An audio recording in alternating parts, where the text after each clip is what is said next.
They had no idea who they were dealing with. When a flight attendant forced a black family out of first class, it seemed like just another act of bias. But moments later, the truth came out. This family wasn't just wealthy. They owned the entire airline. What happened next changed everything. Before we start the story, comment below where you're watching from today. And if you enjoy stories like this, make sure to like, share, and subscribe for more. The boarding gate buzzed with activity as passengers moved quickly, eager to settle into their seats.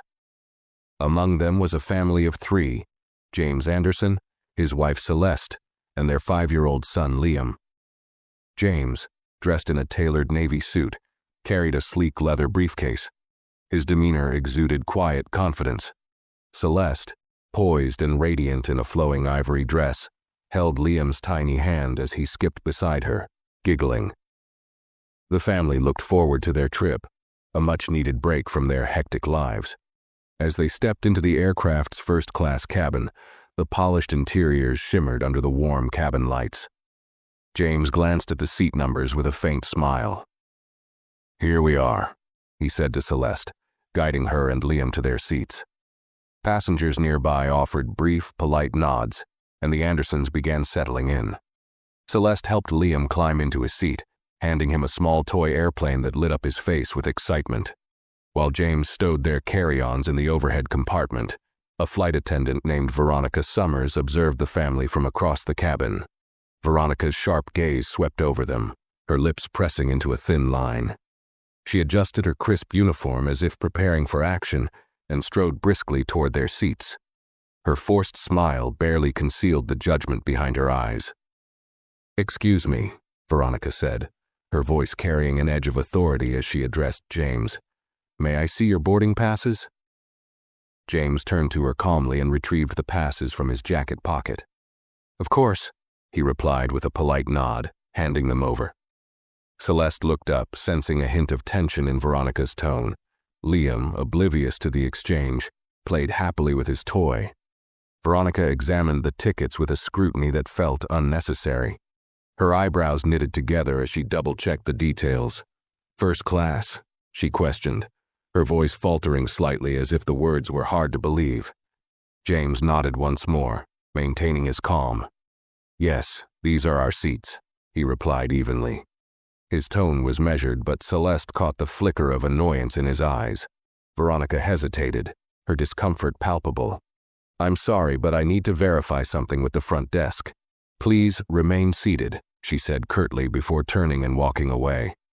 Her footsteps were quicker now, her movements tense.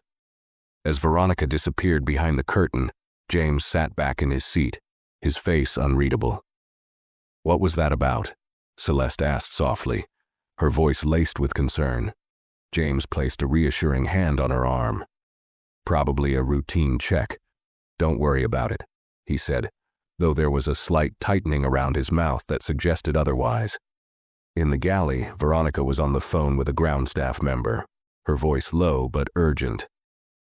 "I have a situation here," she said, glancing back toward the cabin. "There's a family in first class, and I'm not sure their tickets are valid. Could you confirm their booking?" The ground staff member sounded confused. "The Andersons?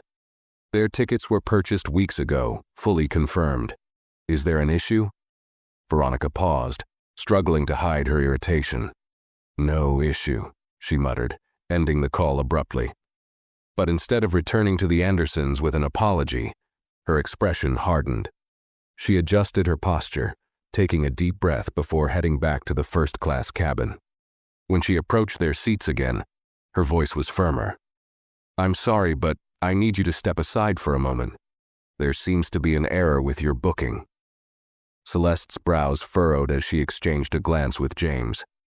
Liam looked up from his toy, confused by the sudden tension. James rose to his feet slowly, his calm exterior masking the frustration brewing beneath. "What kind of error?" he asked, his voice steady. "I need to confirm your seating," Veronica said, avoiding his gaze. She gestured toward the galley. "If you'd follow me, please." James hesitated but nodded, signaling Celeste to stay seated with Liam. As he followed Veronica, Whispers began to ripple through the cabin. Passengers exchanged curious glances, sensing something unusual was unfolding. Celeste watched them go, her unease growing. Liam tugged at her sleeve, sensing the change in atmosphere. "Mommy, what's happening?" he asked softly. She smiled at him, though her grip on his hand tightened slightly. "Nothing, sweetheart," she said gently. "Daddy's just sorting something out." But in her heart, she knew this was far from routine. Something wasn't right, and her instincts told her the situation was about to escalate. In the galley, James stood calmly, his presence unshaken as Veronica fumbled with her words. "Sir," she began, her voice tinged with an unusual mix of hesitation and authority. "We're trying to clarify a seating issue. It appears that your reservation might have been flagged." James raised an eyebrow, his tone sharp yet controlled. "Flagged? I booked these tickets weeks ago, fully paid and confirmed. What exactly is the issue?" Veronica crossed her arms, a defensive stance creeping into her posture. "It's not about payment. It's just that first class is a premium cabin, and we have to ensure all seating is accurate." James stared at her for a moment, processing the implication. His lips curved slightly, not in amusement but in disbelief. "Premium cabin?" he repeated. "Are you suggesting that I don't belong here?" Veronica stiffened, suddenly aware of how her words might have sounded. "Of course not," she replied quickly, her tone sharp as if to mask her discomfort. "I just need to follow protocol." James took a deep breath, his calm exterior betraying a flicker of irritation. "Very well," he said, his voice steady. "Let's resolve this quickly. My family is waiting." Meanwhile, back in the cabin, passengers whispered among themselves. Celeste felt the weight of their stares but kept her focus on Liam, who was now fidgeting with his toy. A middle-aged man seated across the aisle leaned toward her, his expression sympathetic. "Is everything okay?" he asked in a low voice. Celeste offered him a tight smile. "It's just a mix-up," she said, though her tone lacked conviction. The man nodded but cast a glance toward the galley, where James and Veronica had disappeared, sensing that there was more to the situation than met the eye. As James stood waiting, Veronica stepped away to speak with another flight attendant, a younger woman named Grace. Grace's brow furrowed as she listened, glancing toward James briefly. "Did you check the reservation system?" Grace asked, her tone cautious. Veronica frowned. "Yes, but it's not just about the ticket." "Look at him," she whispered, gesturing subtly in James's direction. "Does he seem like the usual first-class passenger?" Grace's eyes widened slightly in surprise. "You can't make those kinds of judgments," she replied firmly, her voice dropping to a whisper. "If his ticket is valid, that's the end of it." Veronica huffed, brushing past Grace to return to James. "Sir," she said, her tone clipped, "I'm afraid I'll have to ask you and your family to move to the main cabin until this is sorted out." James tilted his head slightly, his expression unreadable. "On what grounds?" he asked, his voice carrying a weight that made Veronica hesitate. "Like I said, it's protocol," she replied stiffly, avoiding his gaze. James's patience wore thin, his voice lowered, carrying a firmness that made Veronica flinch. "If you're suggesting we leave first class, I expect a clear and valid reason. Because at this moment, it seems like you're acting on something other than protocol." Veronica opened her mouth to respond but was interrupted by a sudden chime over the intercom. The captain's voice filled the cabin, calm yet commanding. "Ladies and gentlemen, please remain seated as we finalize some adjustments. We'll ensure your comfort for the remainder of the flight." The announcement barely registered with Veronica, who felt her composure slipping. James gave her a long, pointed look before pulling out his phone. "Excuse me," he said curtly, turning away as he made a call. His tone was measured, but there was no mistaking the authority behind his words. "Is this still the right time?" he asked into the phone. After a brief pause, he added, "Good. Proceed as planned." He ended the call swiftly and returned his attention to Veronica, his calmness now unsettling. "Shall we return to my family?" James asked, his tone polite but firm. Veronica hesitated, her confidence shaken. She nodded stiffly and led the way back to the cabin, but something about James's composure made her stomach churn. As they approached the first-class section, all eyes turned toward them. James's return was met with murmurs, passengers clearly sensing the tension in the air. Celeste stood, her gaze meeting James's in silent question. He gave her a reassuring nod, but there was a subtle shift in his expression that only she noticed, a look that told her the situation was far from over. Veronica remained uneasy as she escorted James back to his seat. Her mind raced, but she maintained her professional facade. Celeste greeted James with a quiet, questioning look, but he gave her hand a reassuring squeeze. Liam, sensing his father's return, beamed and resumed playing with his toy airplane, oblivious to the tension simmering around him. Before James could fully settle in, Veronica returned, her face set in determination. "Sir," she began, her voice clipped, "we've decided that it would be best for you and your family to move to the main cabin until we can fully verify your reservation." Celeste's jaw tightened, but she kept her composure, glancing at James to gauge his reaction. James took a slow, deliberate breath and looked directly at Veronica, his voice calm but edged with steel. "Our tickets have been verified. We paid for these seats in full. If there's a valid reason for us to move, I'd like to hear it now." Veronica hesitated, her confidence faltering under James's unyielding gaze. Other passengers began to take notice, their murmurs growing louder. An elderly woman a few rows away whispered to her companion, "They've been perfectly polite. What's the issue?" A younger man seated nearby interjected loudly enough for others to hear, "They're paying customers like the rest of us. Why are they being singled out?" The rising voices seemed to rattle Veronica further. "Sir, I don't want to escalate this," she said, her tone sharpening. "Please cooperate, or I'll be forced to involve security." Celeste's eyes narrowed, her patience clearly wearing thin. Before she could speak, James raised a hand gently, signaling for her to stay calm. He stood slowly, adjusting his suit jacket with deliberate precision. "If you're calling security," he said evenly, "make sure they come prepared, with an explanation." The challenge in his tone sent a ripple through the cabin. Veronica's face reddened slightly, but she held her ground. "Please gather your belongings," she insisted, her voice now betraying a hint of desperation. James locked eyes with her for a long moment before turning to Celeste. "It's fine," he said softly, his calm demeanor as steady as ever. "Let's go." Passengers watched in silence as James, Celeste, and Liam stood to collect their things. Liam clung to his toy airplane, his earlier excitement now dimmed by confusion.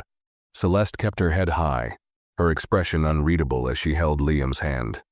James led the way toward the main cabin, his steps measured and deliberate, even as the weight of countless eyes bore down on them.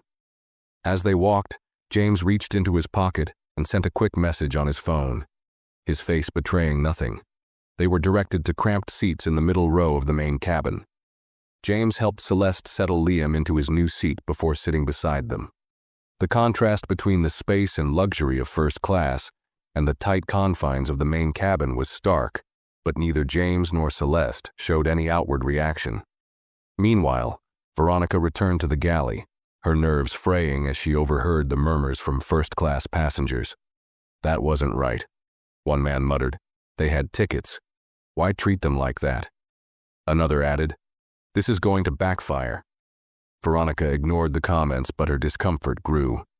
As she reached the galley phone, it buzzed, startling her. She picked it up hesitantly, her voice shaky. "This is Veronica," she said.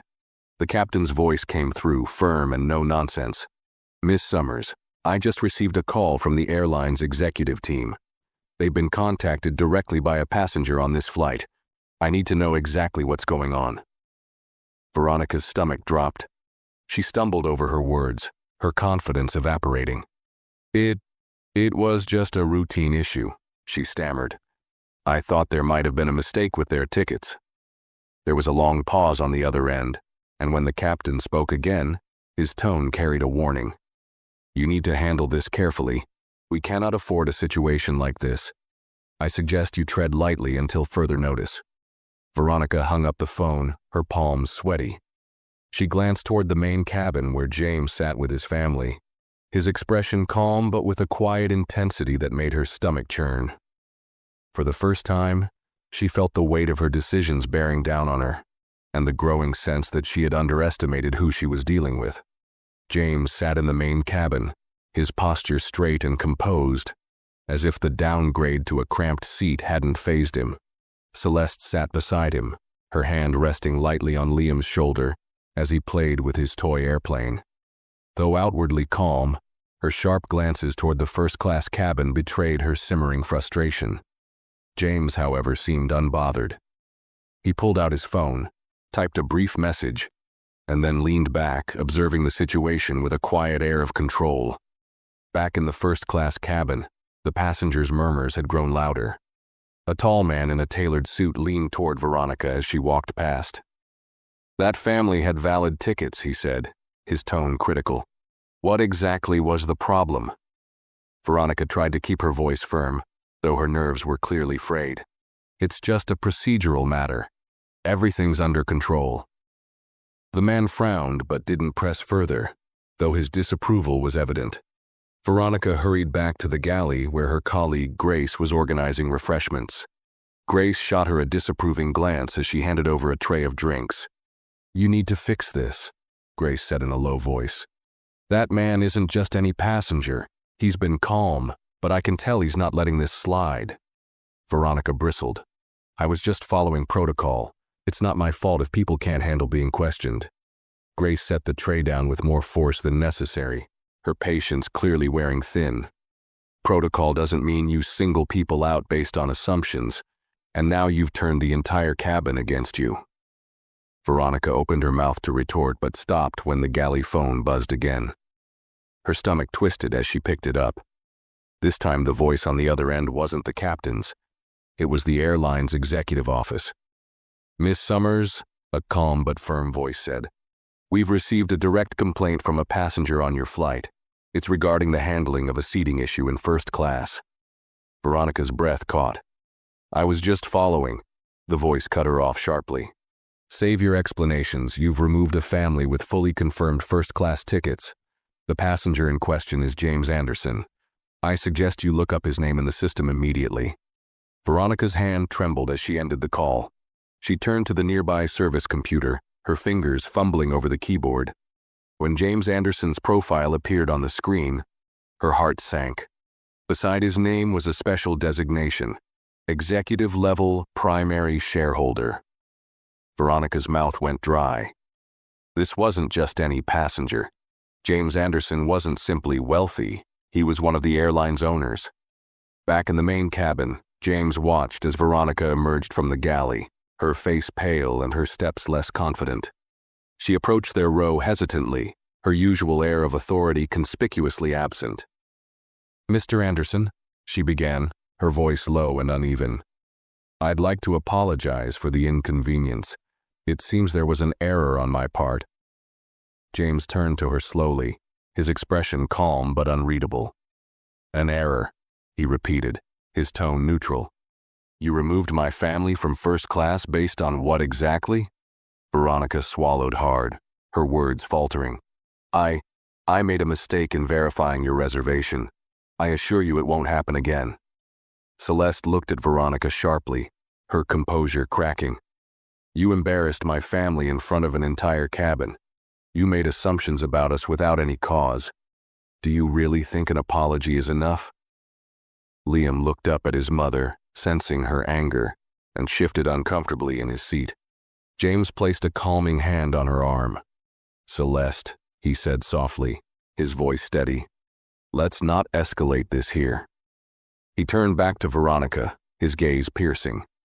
"I'll handle this matter directly with your superiors," he said, his tone controlled but firm. "For now, we'll remain where we are." Veronica nodded stiffly, unsure how to respond.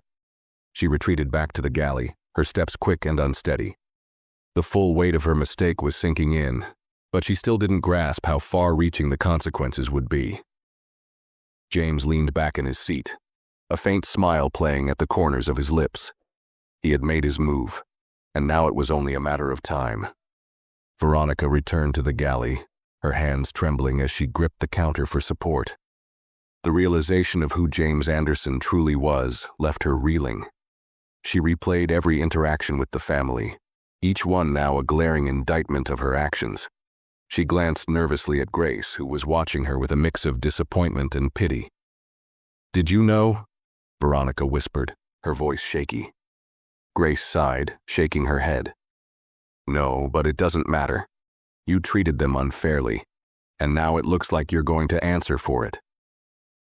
Veronica's stomach churned.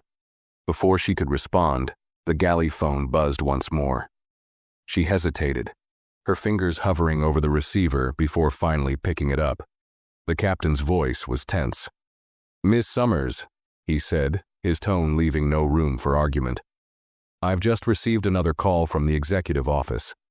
Mr. Anderson's identity has been confirmed and they're not happy. The instructions are clear. He and his family are to be reinstated in first class immediately. And you're to personally deliver an apology." Veronica's grip on the phone tightened. "Understood," she managed to reply, her voice barely above a whisper. When the line went dead, she leaned against the counter, her heart racing. Grace crossed her arms, her gaze unrelenting. "You brought this on yourself. Do the right thing before it gets worse." Summoning what little courage she had left, Veronica prepared herself. She adjusted her uniform and walked back toward the main cabin. Every step felt heavier than the last, the weight of her mistake pressing down on her. As she approached the Anderson family, passengers turned to watch, their curiosity palpable. "Mr. Anderson," Veronica began, her voice softer than anyone had heard it before. "On behalf of the airline, I'd like to sincerely apologize for the inconvenience and the way your family has been treated. It was an error in judgment, and I take full responsibility." Celeste raised an eyebrow, her expression a mix of anger and disbelief. "Now you realize it's an error?" she asked, her voice cold. Veronica's face flushed, but she kept her tone professional. "The executive office has instructed that your family be returned to first class immediately. I will personally ensure that your seats are ready, and that no further disruptions occur."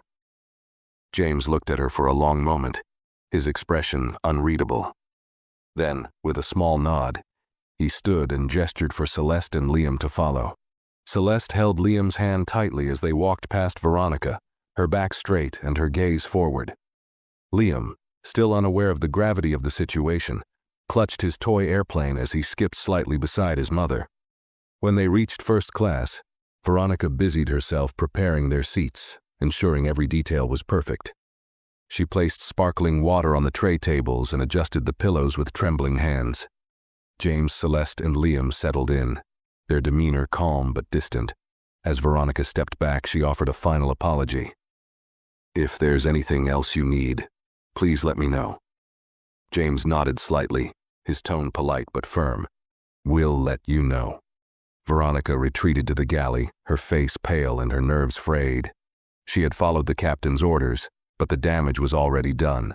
The murmurs in first class had subsided, but the disapproving looks from the passengers lingered.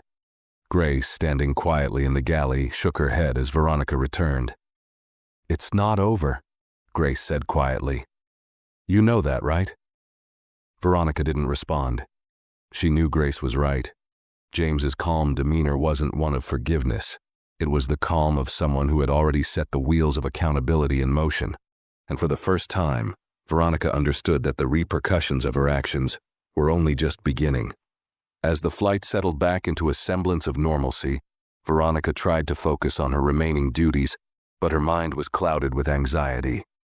Every glance from the passengers felt like a silent judgment, every interaction a reminder of her earlier mistake.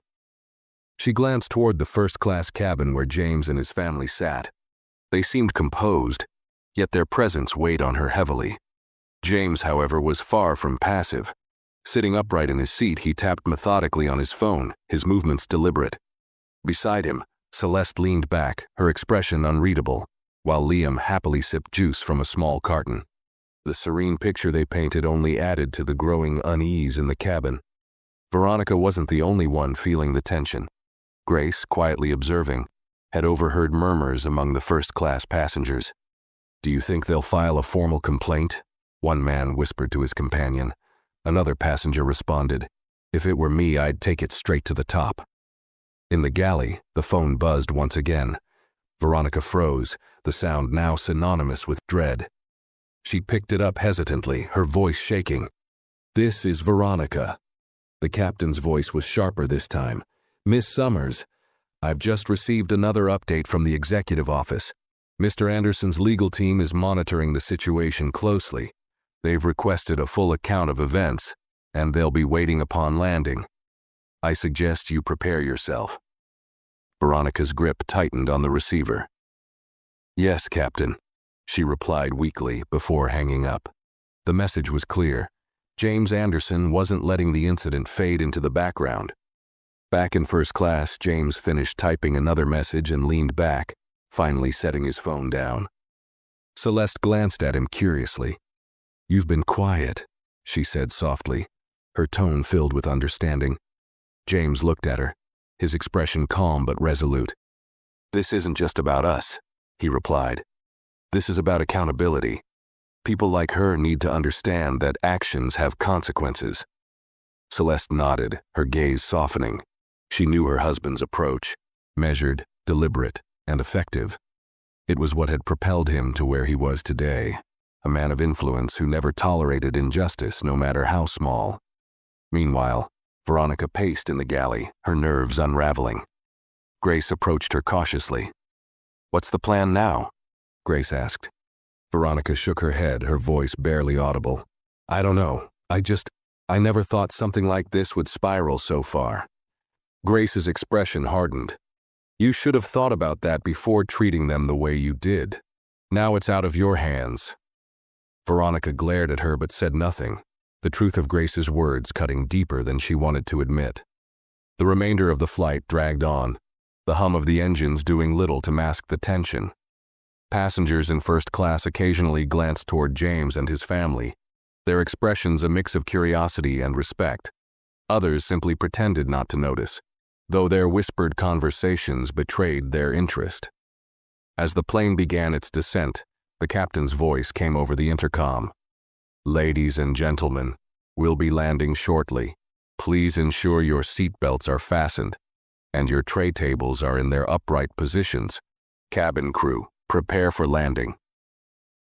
James adjusted his seat and leaned toward Celeste. "This will be over soon," he said quietly. She gave him a small, supportive smile, her hand resting briefly on his. In the galley, Veronica stared at the clock, her chest tightening with every passing minute. She knew the landing would bring no relief, only more questions, more judgment, and likely more consequences. Grace's warning echoed in her mind. It's not over. And Veronica knew, deep down, that the worst was yet to come. The plane touched down smoothly, the familiar jolt signaling the end of the flight.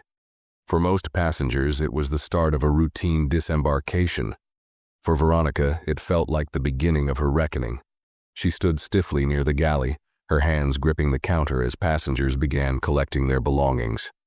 Her eyes flicked toward first class, where James Anderson remained seated, calm and unhurried. Celeste leaned toward James as Liam sat quietly, swinging his legs. "What's the plan?" she asked softly, her voice barely audible above the sounds of passengers preparing to leave. James's expression didn't change. "We wait," he replied simply. "Everything is already in motion." As the first-class passengers began filing out, many cast curious glances at James and his family. One man stopped briefly by James's seat, hesitating before speaking. "I'm sorry for what happened earlier," he said, his voice low but earnest. "It wasn't right." James looked up at him, offering a small nod. "Thank you," he replied. The man nodded back and continued toward the exit, his expression thoughtful. Veronica stood near the plane's main door, forcing herself to smile at departing passengers. Each polite nod and murmured farewell felt heavier than the last. She couldn't help but glance back at first class, where James and his family remained seated. Their refusal to join the crowd of disembarking passengers made her stomach churn. The galley phone buzzed and Veronica jumped, startled. She grabbed it quickly, her voice cracking as she answered. "This is Veronica." It was the captain again, his tone clipped. "Security will be waiting at the gate. They've been briefed by the executive team. You're to stay on board and provide a full account of your actions. Do not leave the plane until instructed." Veronica's heart sank. "Understood," she whispered, her voice barely audible. As she hung up, Grace approached her, her expression grim. "They're here, aren't they?" Grace asked. Veronica nodded numbly. "Security. The executives. Probably the board." Grace sighed, shaking her head. "I told you this wasn't over." As the last few passengers left the plane, the cabin grew eerily quiet. Veronica turned to see James rise from his seat, smoothing his jacket as he helped Celeste gather their belongings. Liam clutched his toy airplane tightly, looking up at his parents with a curious expression. Veronica stepped forward hesitantly, her voice shaking. "Mr. Anderson, I want to apologize again for—" James raised a hand, cutting her off mid-sentence. His tone was calm but final. "Save it. The people waiting outside will hear everything you have to say." Celeste shot Veronica a cold glance as she took Liam's hand and stepped into the aisle. James followed behind them, his presence commanding without effort. As the family approached the plane's exit, two uniformed security officers stepped aboard. They exchanged brief nods with James before their eyes landed on Veronica. "Miss Summers?" one officer asked, his tone firm. Veronica's throat tightened. "Yes," she managed, her voice barely above a whisper. "We'll need you to remain on the plane for questioning," the officer said. "Please follow us to the galley." James paused briefly at the door, turning back to look at Veronica. His expression remained calm, but there was a sharpness in his eyes that sent a chill through her. Without another word, he stepped off the plane, his family following closely behind. As they disappeared into the terminal, Veronica felt the full weight of her actions pressing down on her. The officers gestured for her to move toward the galley, and she obeyed, her legs trembling. The realization hit her with brutal clarity. Her future was no longer in her hands.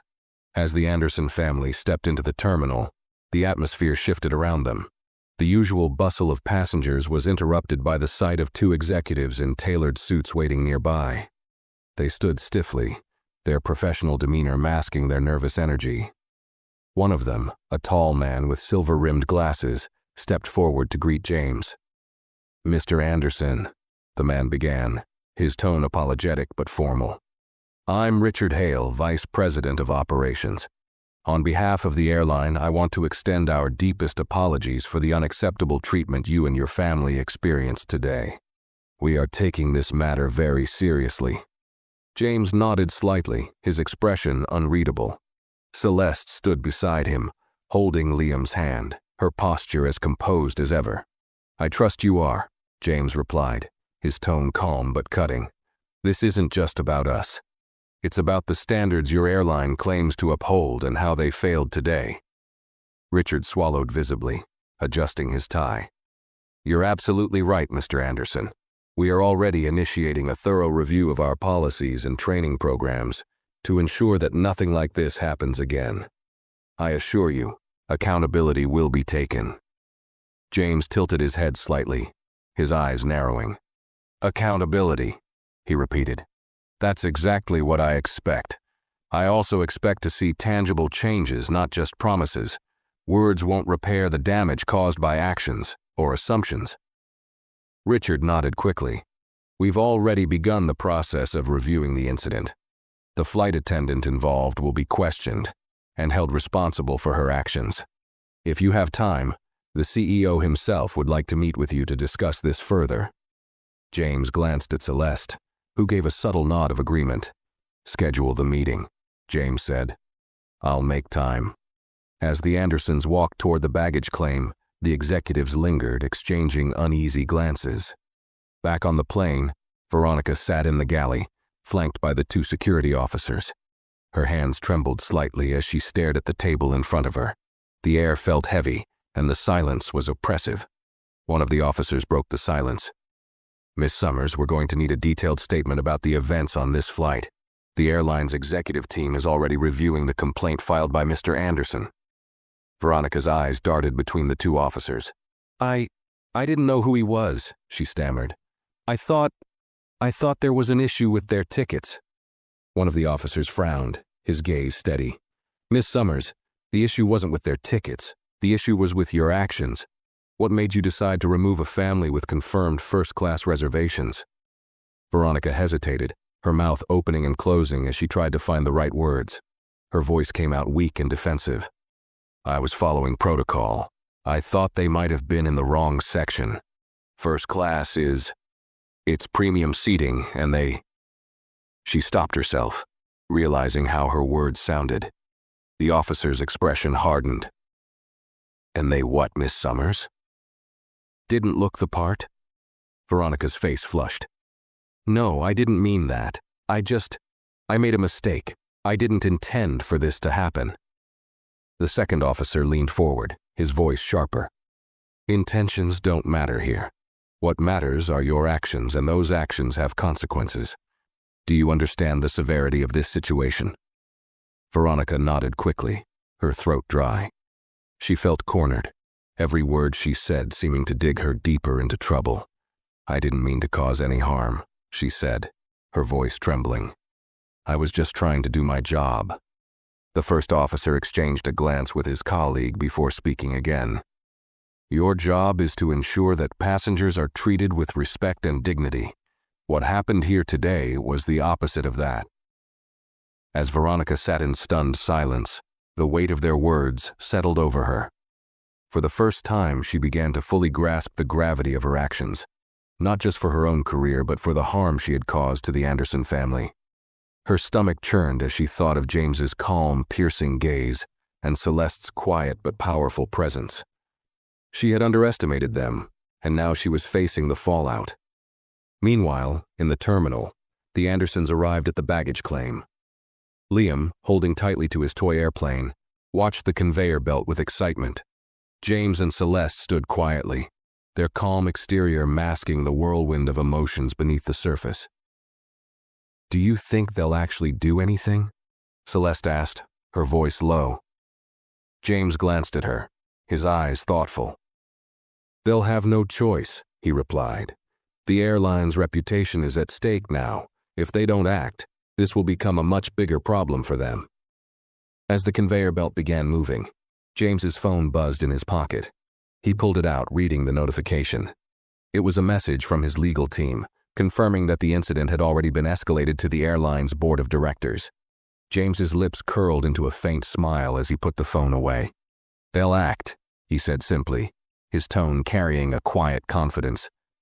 "And if they don't, I'll make sure they regret it." The family collected their luggage and moved toward the exit, their steps steady and purposeful. Behind them, whispers from passengers who had witnessed the earlier incident filled the air. Some expressed sympathy, others outrage, but one thing was clear. The events of this flight wouldn't be forgotten anytime soon. For James, the day wasn't over yet.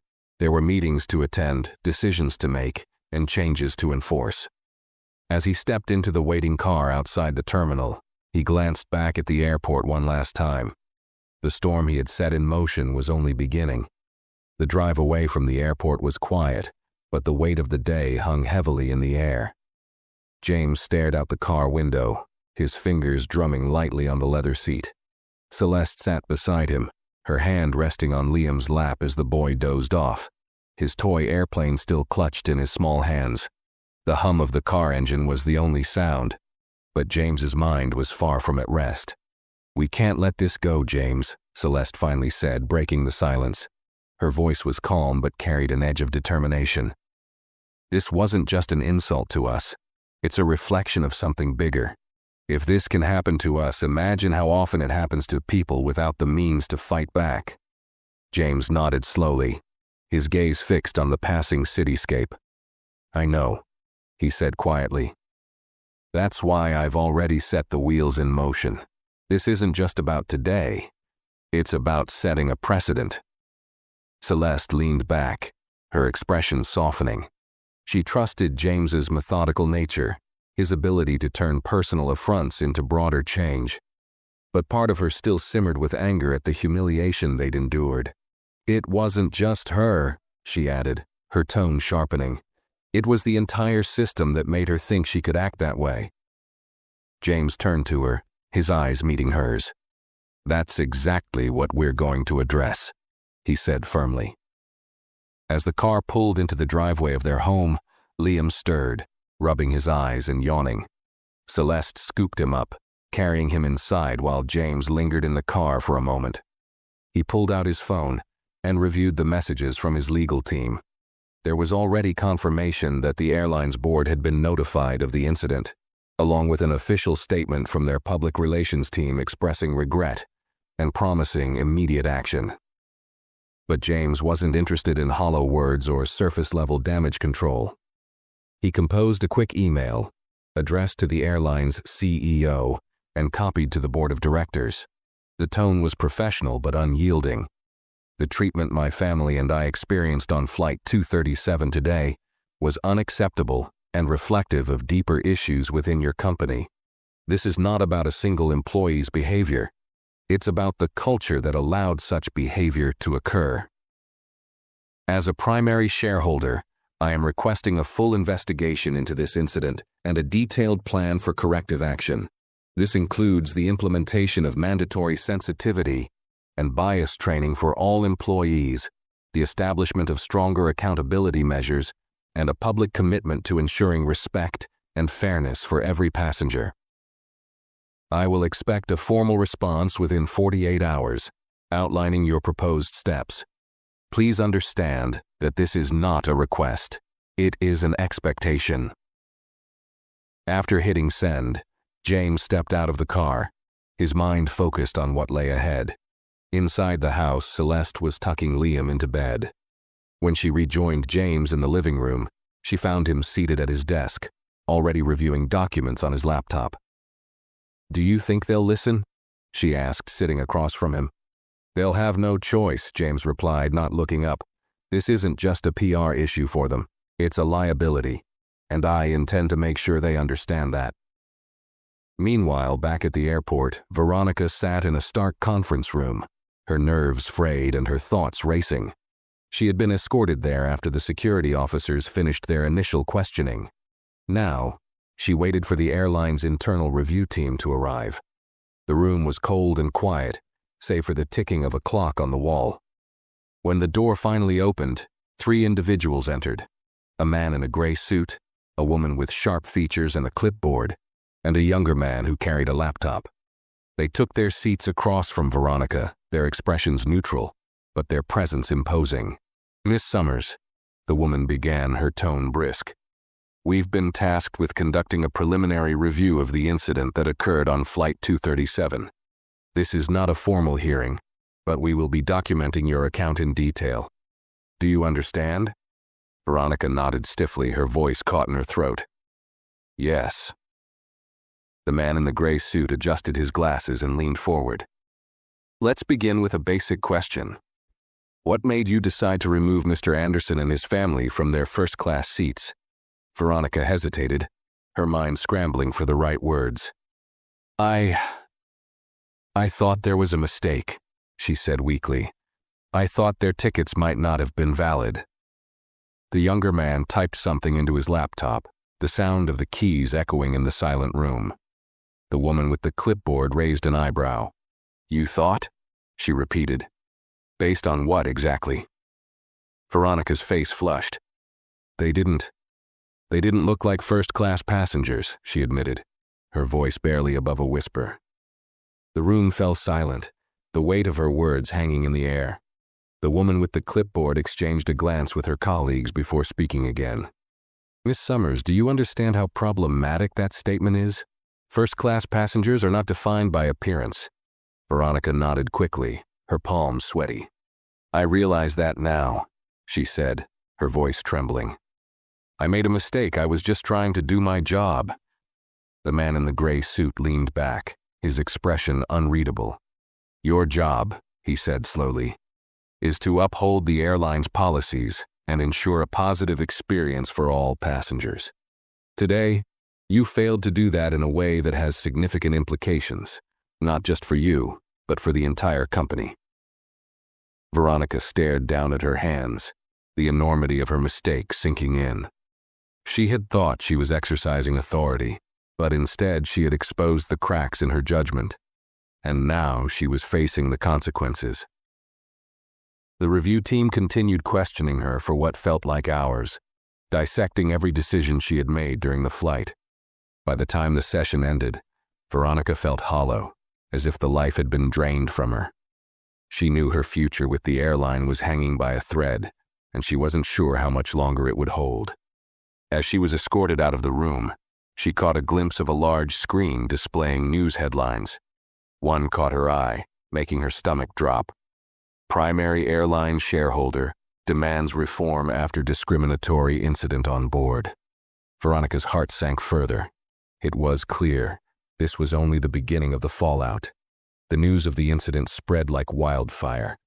By the time the Anderson family arrived home, headlines were already flooding social media and news outlets. Titles ranged from "Airline in hot water after mistreatment of shareholder's family" to "Discrimination on board, family forced to move despite first-class tickets."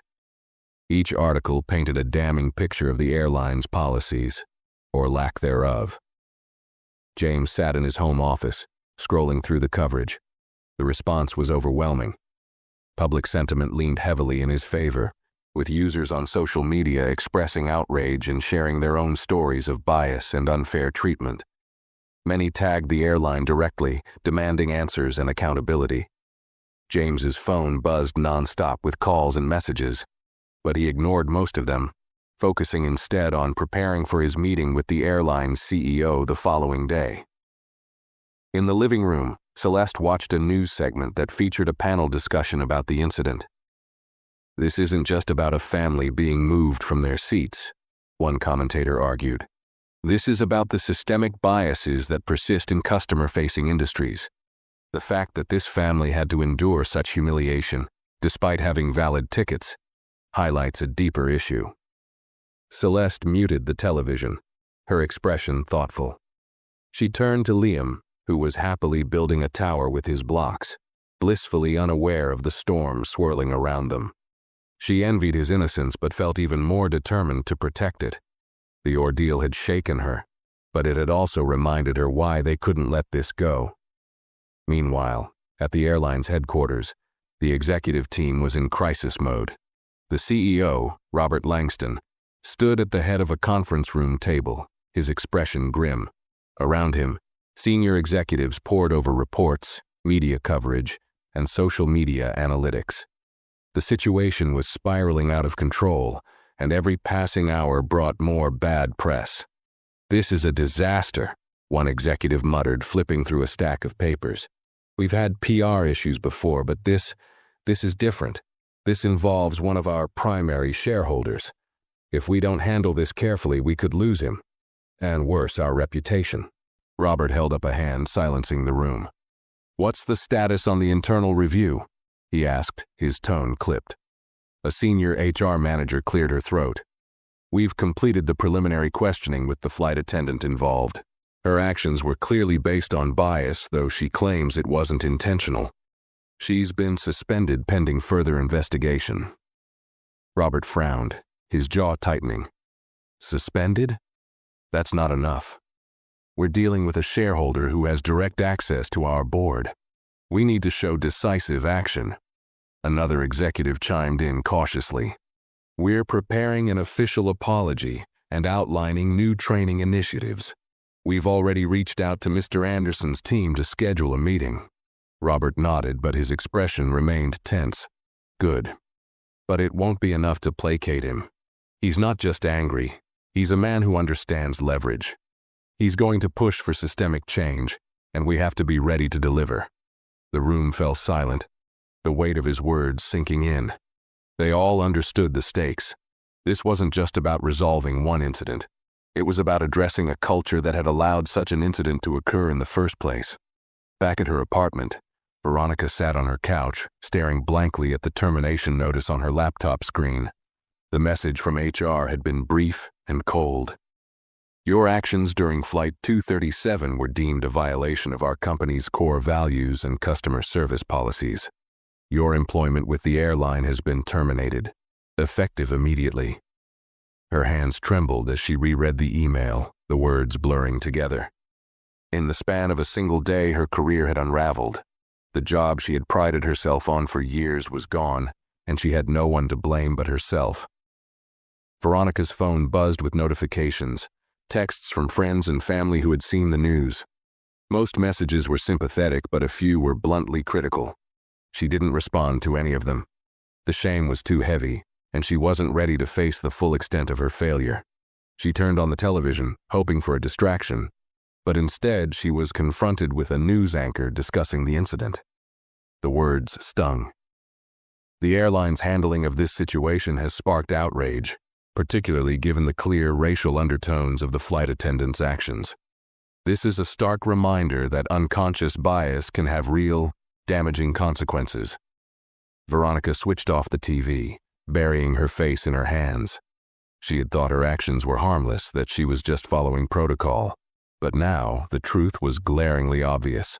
Her biases had blinded her, and her snap judgment had caused harm not only to the Andersons, but to the reputation of the company she once loved. For the first time, Veronica felt the full weight of what she had done. Not just the loss of her job, but the damage she had caused to others. She picked up her laptop, hesitating for a moment before typing an email. The recipient was the Anderson family. Dear Mr. and Mrs. Anderson, she began. I am writing to apologize sincerely for my actions on Flight 237. I now realize how my biases influenced my decisions, and I deeply regret the hurt and humiliation I caused your family. My actions were inexcusable, and I take full responsibility for them. She paused, her fingers hovering over the keyboard. She didn't expect forgiveness, but she wanted to express her regret. After finishing the email, she hit send and sat back, staring at the screen. It was a small step, but it was all she could do. As night fell, James sat in his study, reviewing a draft of the airline's proposed plan for reform. It was thorough, outlining mandatory training programs, new accountability measures, and a commitment to fostering a more inclusive culture. While it was a step in the right direction, James knew it would take more than words to enact real change.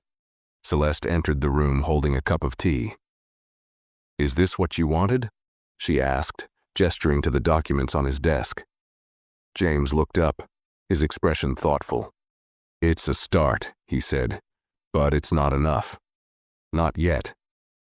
He set the papers aside and took the tea from her, his gaze softening. This isn't just about punishing one person. It's about ensuring no one else has to go through what we did. Celeste nodded, placing a hand on his shoulder. Then let's make sure they follow through. James smiled faintly, the determination in his eyes unwavering. The fight wasn't over, but neither was his resolve. The next morning, James arrived at the airline's headquarters for his scheduled meeting with Robert Langston, the CEO. The building was sleek and modern, towering above the bustling city streets. A professional-looking assistant greeted James in the lobby, her demeanor respectful but visibly nervous. Mr. Anderson, she said with a slight bow of her head, Mr. Langston is expecting you. Right this way. James followed her through the polished corridors, his footsteps measured and deliberate. Employees they passed exchanged furtive glances, aware of who he was and why he was there. When they reached the executive conference room, the assistant opened the door and gestured for him to enter. Robert Langston stood to greet James, extending a hand. Mr. Anderson, thank you for taking the time to meet with us. We deeply regret the circumstances that brought us here. James accepted the handshake, his expression calm but firm. Let's get straight to it, he replied, taking a seat. Regret is only meaningful if it's followed by action. Robert nodded, his face tightening. I completely agree. Allow me to walk you through the steps we've already taken. He gestured to a large screen on the wall, which displayed a detailed presentation. Our response includes several immediate measures, Robert began. First, the flight attendant involved has been terminated. We've also launched mandatory sensitivity and bias training for all employees, starting with customer-facing roles. Additionally, we're implementing a stricter accountability framework to address and prevent incidents like this in the future. James listened without interrupting, his eyes scanning the slides on the screen. The proposed changes were comprehensive, but he wasn't ready to accept them at face value. When Robert finished, James leaned forward, his hands clasped. "This is a step in the right direction," James said. "But let's not pretend that firing one person and announcing training programs will fix the underlying issues. This isn't just about one incident. It's about the culture of your organization. That takes more than policy updates. It takes consistent, measurable change." Robert looked uneasy but nodded. "You're absolutely right. We're committed to ensuring this goes beyond surface-level adjustments." James tapped the table lightly, his tone steady. "I want monthly progress reports on the implementation of these changes. I want to see data, employee feedback, incident trends, and measurable improvements. And I want an independent review conducted by a third party, not your internal team." Robert hesitated for a moment, then nodded again. "We can arrange that. Anything else?" James's gaze hardened slightly. "Yes, I also want a public apology, not just to my family but to every passenger who has experienced discrimination while flying with your airline. This isn't just about me. It's about setting an example." Robert's expression tightened, but he didn't argue. "Understood, we'll issue a formal statement today." James sat back, his demeanor calm but commanding. "Good. I'll be watching closely, Mr. Langston. Don't mistake my cooperation for complacency." The tension in the room was palpable as Robert nodded once more. "We won't disappoint you," he said quietly. As James left the headquarters, his phone buzzed with notifications. Social media was still abuzz with discussions about the incident, with hashtags like #Airline Accountability and #Bias in Flight trending globally. James scrolled through the posts briefly, noting the widespread support, but also the calls for deeper systemic change.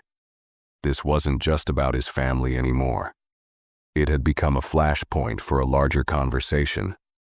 Back at home, Celeste was seated at the kitchen table, her laptop open as she read an email from the airline's PR team.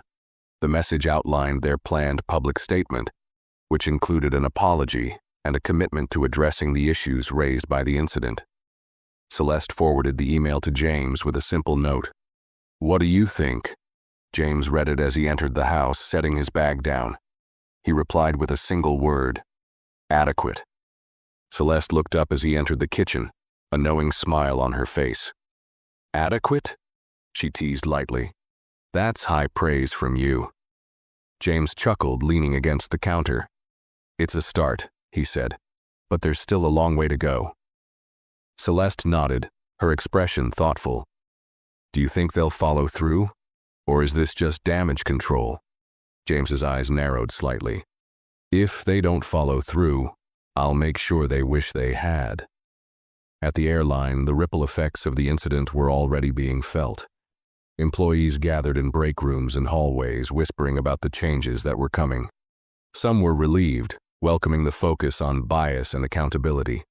Others were skeptical, doubting that a company so large could change its culture so quickly. Veronica, meanwhile, was nowhere to be seen. Her termination had been the subject of quiet conversations among her former colleagues, many of whom expressed shock at how quickly the situation had escalated. But for those who had witnessed her actions firsthand, the consensus was clear. She had crossed a line, and the consequences were unavoidable. Grace, who had worked closely with Veronica on the flight, reflected on the ordeal as she prepared for her shift. She had always known that the airline's culture had its flaws, but seeing them so blatantly exposed had been a wake-up call. She vowed to approach her own work differently, ensuring that no passenger ever felt the way the Andersons had been made to feel. That evening, as James and Celeste prepared for bed, Liam peeked into their room, his toy airplane clutched in his hand. "Mommy, Daddy?"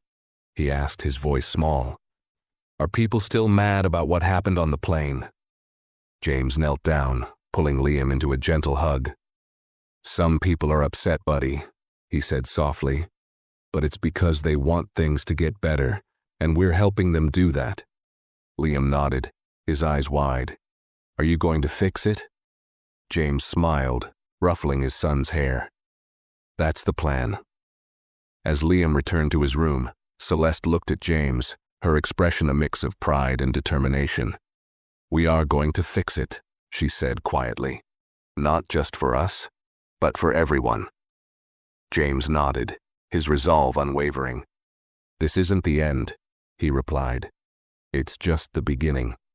The following morning, news outlets buzzed with the airline's public statement, which had gone live overnight. The apology was thorough and direct, acknowledging the incident involving the Anderson family and outlining immediate steps being taken to address the broader issues.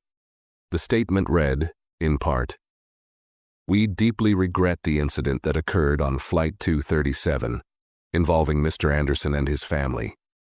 This event does not reflect our values, and we are committed to taking meaningful action to prevent such situations in the future.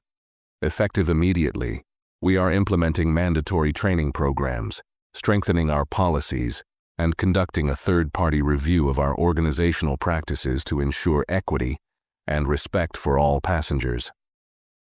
The statement ended with a direct apology to the Anderson family, recognizing James's role as a shareholder and, more importantly, as a valued customer who deserved better. Social media exploded with reactions. While some commended the airline for owning up to its mistakes, others were skeptical, accusing the company of damage control. The hashtags number accountability matters and number flyfair continued to trend, fueling debates about systemic biases in customer service industries. James read the statement while sitting at the breakfast table, his expression thoughtful. Celeste, seated across from him with a cup of coffee, watched him closely. "Well?" she asked. "It's a solid first step," James said, setting his phone down. "But now they'll have to prove they mean it." Celeste nodded, her expression serious. "And what about Veronica? Do you think she learned anything from all of this?" James paused, considering the question. "That's not up to me," he said finally. "But I hope she did. People like her are part of the problem, but they can also be part of the solution if they're willing to change." Meanwhile, Veronica sat in her small apartment, scrolling through the same news coverage. The public apology from the airline had done little to ease her sense of guilt. If anything, it deepened it. Every headline, every comment about the incident felt like a personal indictment. She opened her email inbox, rereading the message she had sent to the Anderson family the night before. There had been no response yet, but she hadn't expected one. She wasn't sure she deserved forgiveness, but sending the apology had felt necessary, a small step toward taking responsibility. Her phone buzzed, pulling her out of her thoughts. It was a text from Grace. "Grace, I heard about your termination. I hope you're doing okay. This whole thing has been a mess, but maybe it's a chance to start fresh." Veronica stared at the message for a long moment before replying. "Veronica, thanks, Grace, I'm trying. I have a lot to think about." Grace's reply came quickly. "Grace, if you ever want to talk, let me know. We've all made mistakes. It's how we learn from them that matters." Veronica set the phone down, her mind racing. Grace's words stuck with her. It's how we learn from them that matters. She wasn't sure what her next step would be, but she knew she couldn't go back to who she had been before. Change had to start somewhere, and it had to start with her. At the airline's headquarters, Robert Langston stood in front of the board of directors, presenting the company's plan for reform. James sat at the end of the table, his presence commanding even in silence. The room was tense as Robert outlined the changes being implemented, from the new training programs to the independent reviews. When Robert finished, he turned to James. Mr. Anderson, we're confident that these measures will address the issues you've raised. We value your feedback and your commitment to holding us accountable. James leaned forward, his gaze sharp. This is a good start, he said. But it's just that, a start. I'll be watching closely to ensure these changes are more than just promises on paper. The board members exchanged uneasy glances, but none dared to argue. James's influence was clear and his resolve left little room for doubt.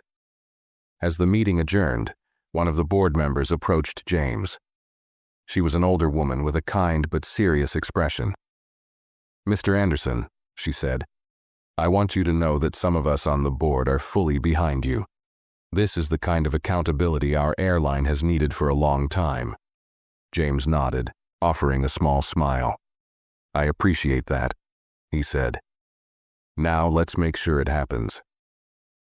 Later that day, as James returned home, he found Celeste in the backyard, watching Liam play with a toy plane. The boy ran around, laughing as he mimicked the sound of an engine. James stood beside her, slipping an arm around her waist. Meeting went well, he said simply. Celeste smiled. I'm glad. Did you give them the usual no excuses talk? James chuckled. Something like that. They watched Liam for a moment in comfortable silence. Finally, Celeste spoke, her voice soft. Do you think we'll ever stop having to fight these battles? James sighed, his expression thoughtful. Probably not, he admitted. But every fight brings us closer to something better. And as long as we keep pushing, change is inevitable. Celeste leaned her head against his shoulder. Well, if anyone can make it happen, it's you. James smiled, his gaze steady. It's us, he corrected. We're in this together. As Liam's laughter filled the air, the weight of the past few days began to lift. The journey wasn't over, but they were ready for whatever came next. The ripple effects of the incident on Flight 237 continued to spread, transforming conversations about bias and accountability, not just within the airline, but across the aviation industry.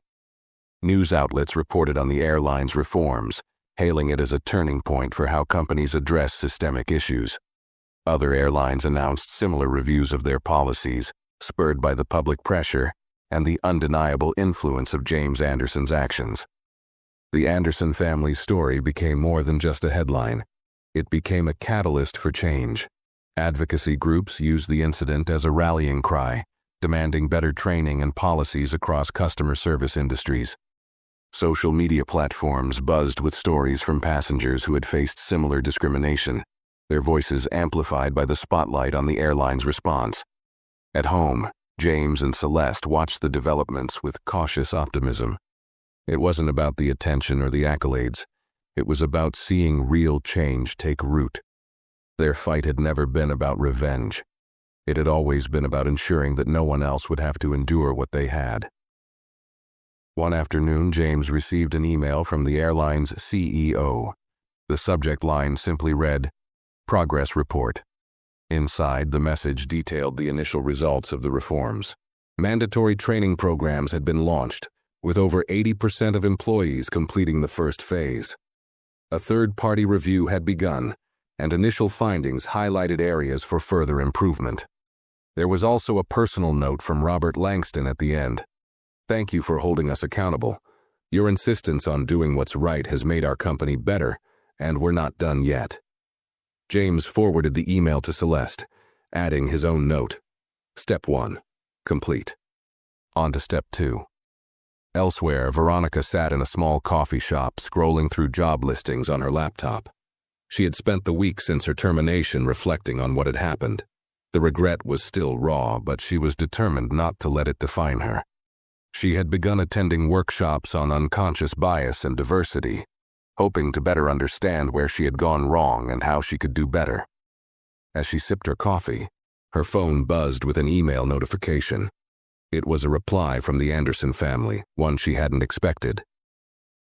Ms. Summers, it began. Thank you for your apology. While we cannot undo what happened, we appreciate your acknowledgement of the harm caused. Growth begins with accountability, and we hope you continue to pursue it. Veronica stared at the email, a lump forming in her throat. It wasn't forgiveness, but it was a step. She closed her laptop, her resolve strengthening. She couldn't change the past, but she could build a better future, one decision at a time. A month later, James found himself on another flight with his family. This time, the atmosphere was different. The staff greeted them warmly but without hesitation, their professionalism unwavering. As they settled into their seats in first class, Celeste looked at James with a small smile. "Do you think they know who you are?" she asked playfully. James chuckled, shaking his head. "It doesn't matter if they do. What matters is that they're treating everyone the way they should." As the plane taxied down the runway, Liam leaned over, holding up his toy airplane. "We're flying again, Daddy," he exclaimed, his face lighting up with excitement. "Yes, we are," James said, smiling at his son. He glanced at Celeste, her calm, radiant presence grounding him as always. This was what it was all for.